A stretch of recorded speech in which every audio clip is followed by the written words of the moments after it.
أعوذ بالله من الشيطان الرجيم ولهم فيها منافع ومشارب أفلا يشكرون واتخذوا من دون الله آلهة لعلهم ينصرون لا يستطيعون نصرهم وهم لهم جند محضرون فلا يحزنك قولهم إنا نعلم ما يسرون وما يعلنون رب اشرح لي صدری ویسر لی امری واحلل عقدۃ من لسانی یفقهوا قولی فالحمد للہ والصلاة والسلام علی رسول اللہ وعلی آلہ وصحبہ اجمعین ثم اما بعد. ایک مرتبہ پھر السلام علیکم ورحمۃ اللہ تعالی وبرکاتہ. وَلَهُمْ فِيهَا مَنَافِعُ وَمَشَارِبُ أَفَلَا يَشْكُرُونَ.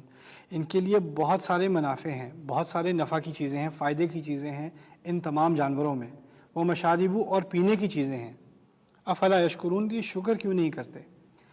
بات دوبارہ بار بار اب شکر کی طرف آئے گی. وَاتَّخَذُوا مِن دُونِ اللَّهِ آلِهَةً، اور اس سب کے باوجود انہوں نے اللہ تعالیٰ کے علاوہ دوسرے خدا لے لیے ہیں.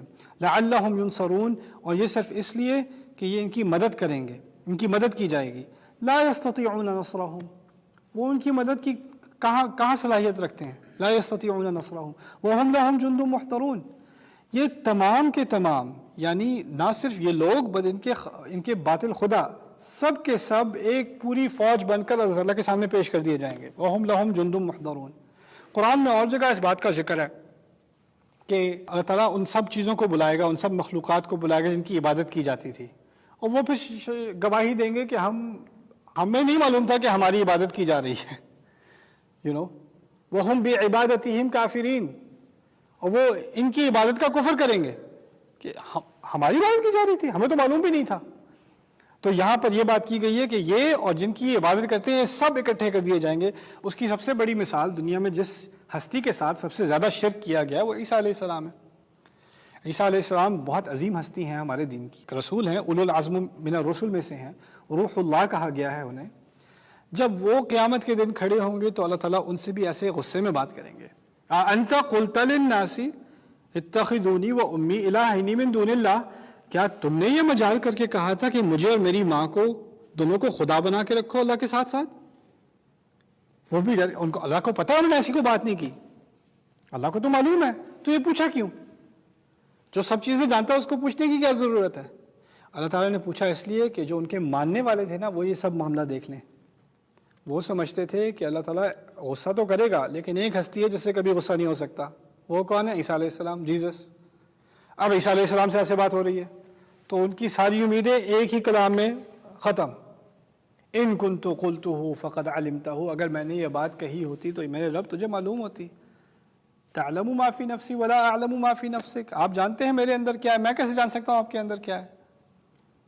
پھر انہوں نے بات کی آگے، ان تعذبہم فانہم عبادک. کیا الفاظ ہیں وہ، تاریخی الفاظ. اگر آپ نے ان کو عذاب دینا ہی ہے تو یہ آپ ہی کے بندے ہیں، آپ جیسے چاہیں. وَإِن تَغْفِرْ لَهُمْ، اگر آپ انہیں معاف کرنا چاہیں، فَإِنَّكَ أَنْتَ الْعَزِيزُ الْحَكِيمُ، آپ ہی اتھارٹی ہیں، آپ ہی حکمت رکھتے ہیں.